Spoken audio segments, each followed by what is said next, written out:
All right, so we've gotten a lot of requests to do a deep dive on Steve Kaufmann. Yeah, seems like everyone's fascinated by how he's learned so many languages. Like over 20, right? Yeah, something like that. So we're going to try to break down his approach, figure out what makes him tick, and see what lessons we can all learn. Yeah, exactly. Mhm. Because I think there's this misconception that polyglots are just born with this special talent. Right, like they just magically absorb languages.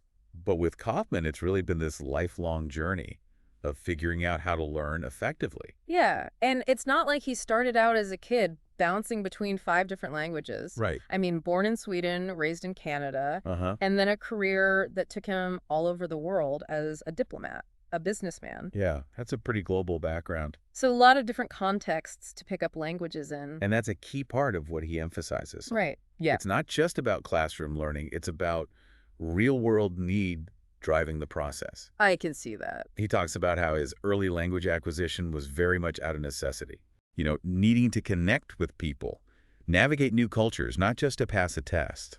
Totally different stakes when you're actually trying to get things done in a foreign country Right. Suddenly those grammar rules you memorize feel a lot less important. than actually being able to communicate. Exactly. So that experience really shaped his view of language learning It did. as this active thing integrated into life, Yeah. not just a theoretical exercise. And that leads us to his big idea, what he calls input-based learning.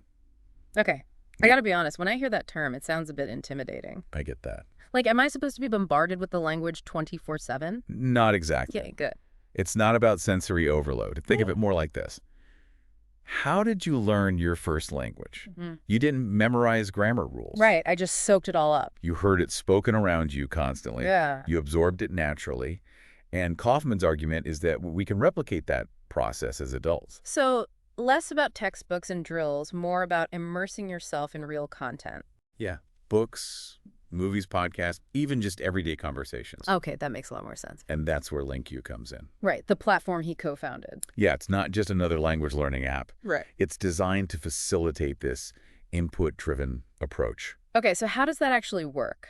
Because I've tried apps that just throw vocab at you, Uh-huh. and it just doesn't stick. LingQ is different. It gives you access to this huge library of authentic content, Okay. stuff you'd actually want to read or listen to, Interesting. and then it tracks your progress. Makes sense. Helps you learn new words and context. Hmm. And it structures the experience so you're constantly being challenged but not overwhelmed. That sounds a lot more engaging than just like rote memorization. Right. But even with the best resources, finding the time and motivation to learn consistently can be tough. Oh, absolutely. So how does Kaufman address that? Well, he's very adamant about this. Hmm? Consistency trumps perfection. Oh, okay. He's not advocating for these marathon study sessions. Mhm. It's about short, frequent bursts of engagement, I like that. building that daily habit. I think a lot of people get caught up in thinking they need to dedicate hours every day. Yeah. So hearing it framed as small, consistent steps feels a lot more attainable. And it aligns with the research on habit formation. Right. Little actions add up over time. Makes sense. But there's another piece to this consistency puzzle. Yeah. It has to be enjoyable. Yeah, if it feels like a chore, you're going to burn out. Exactly. So that's where the fun factor comes in. It does. Using materials you actually enjoy, Absolutely. not just dry textbooks. Right. I love that idea of learning Spanish by watching Almodovar films Uh-huh. or Italian through opera. That's precisely what he advocates for. Awesome. He believes that passion fuels progress. Makes sense. When you're engaged and entertained, you're more likely to stick with it. You're not just studying vocabulary, you're experiencing a culture, a story, something that resonates with you. Right. So it's not just about the mechanics of language learning. It's also about the attitudes and beliefs we bring to the process. It's about mindset. Okay, so we've got immersion through input consistency over perfection and finding the fun factor. Yeah. Where does mindset fit into all of this? Well, for Kaufman, it's about cultivating a sense of patience, Okay. accepting that language learning is a journey, not a race. Right. There will be ups and downs, plateaus, moments where you feel stuck, I know that feeling. but it's about embracing that process. I think that's something a lot of us struggle with. I think so too. We want quick results, instant fluency. Right, we live in a culture of instant gratification, Exactly. but language learning just doesn't work that way. Mm. Kaufman emphasizes it's about the long game, Mm-hmm. enjoying the ride, celebrating the small wins, I like that. and recognizing that every step forward, no matter how small, is still progress. That's a good reminder. But there's another aspect to this mindset shift that I think is even more powerful, Okay, I'm intrigued. and that's Kaufman's perspective on mistakes. Ah, yes, the dreaded mistakes. The bane of every language learner's existence. He has a very different view on them. Does he embrace them? He sees mistakes not as failures, but as opportunities, Mm-hmm. as essential stepping stones on the path to fluency. So instead of beating ourselves up over every little error, we should view them as valuable learning experiences. Exactly. Interesting. Each mistake is a chance to learn something new, Okay. to refine our understanding, and to get closer to our goals. That's a pretty radical shift in perspective, especially for those of us who were taught to fear making mistakes in language class. It is a shift, but it's incredibly liberating. Oh, so. Because when you release that fear of making mistakes, Yeah.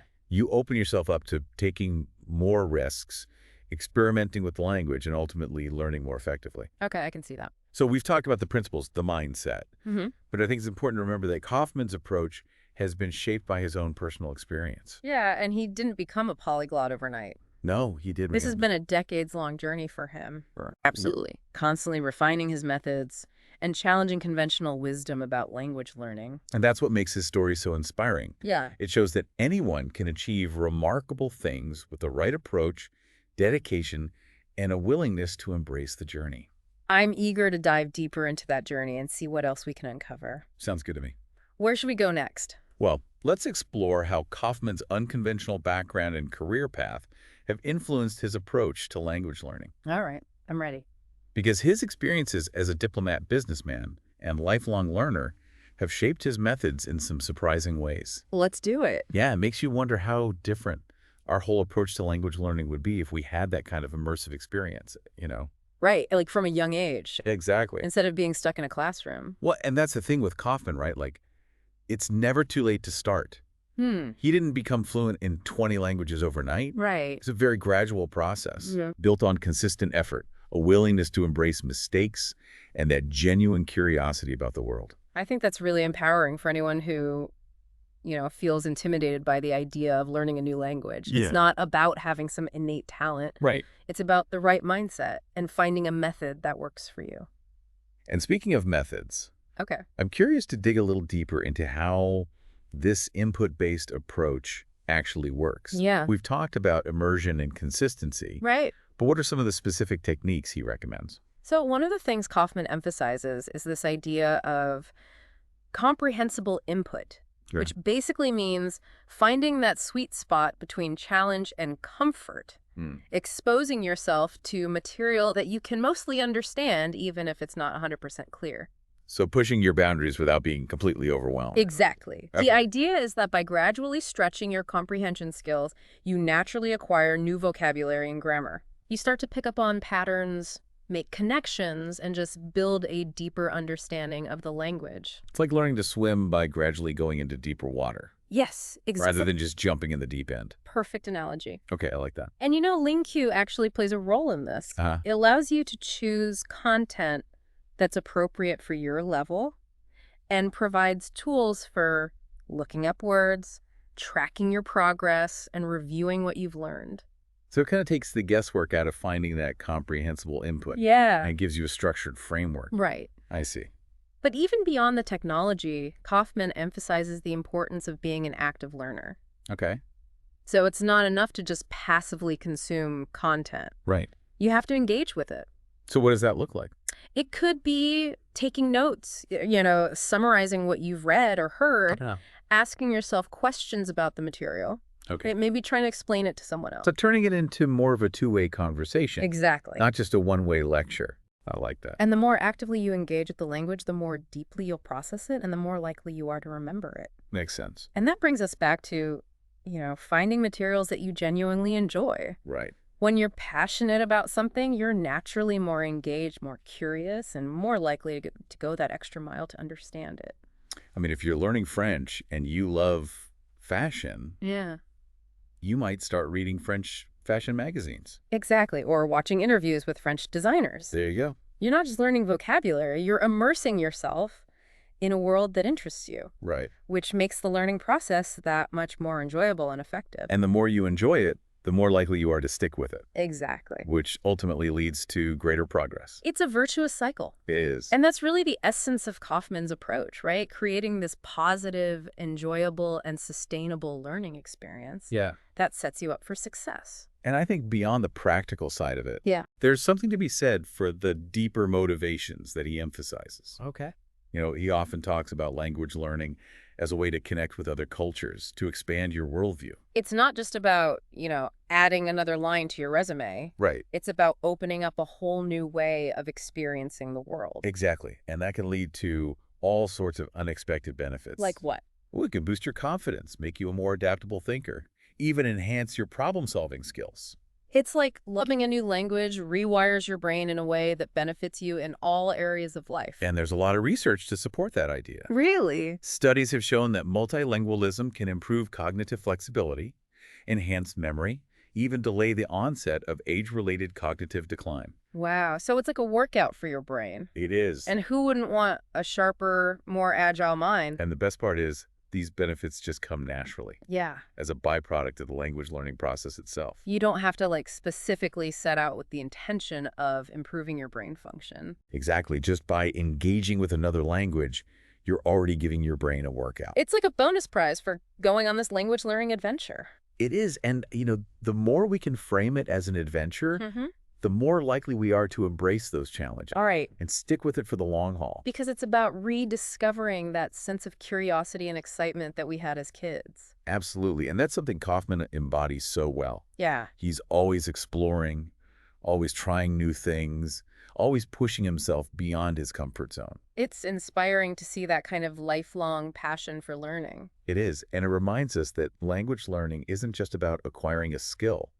It's about cultivating a mindset, a way of being in the world. It's about embracing curiosity, Yeah. challenging assumptions, and constantly seeking out new perspectives. And ultimately using language as a tool to connect with others, Yeah. to bridge cultural divides, and to build a more understanding and compassionate world. That's a powerful message. It is. And I think it's something we could all benefit from, whether we're seasoned polyglots or just starting out on our language learning journey.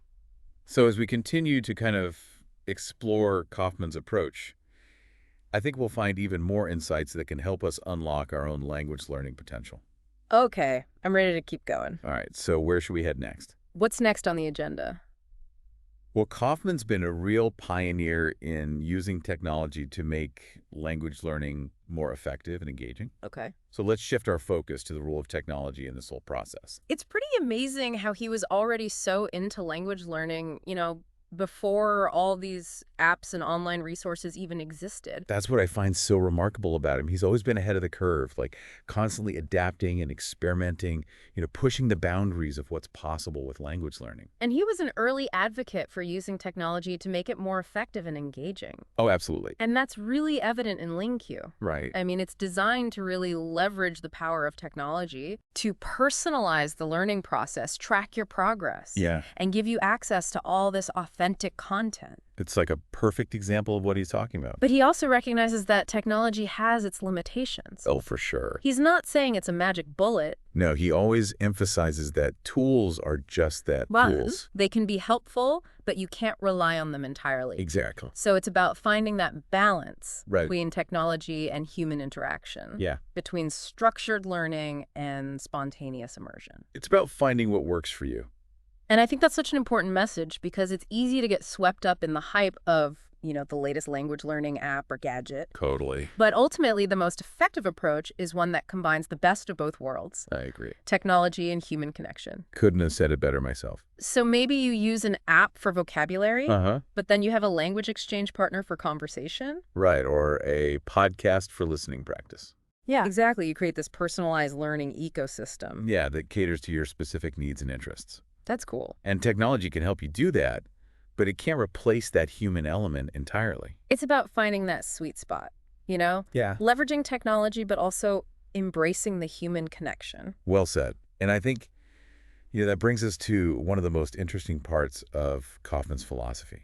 Okay. which is this idea of the transformative power of language learning. I like that. It's more than just acquiring a skill. Okay. It's about broadening your horizons, challenging your assumptions, opening yourself up to new perspectives. It's about understanding the world and your place in it in a deeper way. Exactly. And that can have this ripple effect on all areas of your life. Like what? Well, it can make you more empathetic, boost your creativity, Makes sense. make you more adaptable and resilient. It's like learning a new language unlocks hidden potential. It really does. And it can lead to all sorts of unexpected opportunities. Yeah, like, Well, maybe you'll discover a new passion, make lifelong friends, or even find a new career path. it's amazing to think about what opens up when you step outside of your linguistic comfort zone. It is, and I think that's a powerful message for everyone listening. Totally. Language learning is a journey of self-discovery, Yeah, of connecting with others, and of endless possibility. I love that. So embrace the challenges, celebrate the victories, Right. and never lose sight of that joy of discovery. Because it's not about, reaching some perfect definition of fluency. Right. It's about finding your own path at your own pace. Yeah, and enjoying the ride. Because ultimately, language learning is a gift. It is A gift you give yourself. that keeps on giving. Well said. I think that's a perfect note to wrap up our deep dive on Steve Kaufmann Yeah, I think so too. and his inspiring approach to language learning. We hope you found this exploration as insightful and motivating as we have. We've had a lot of fun with this one. We did. So to everyone listening, happy learning. Keep exploring it.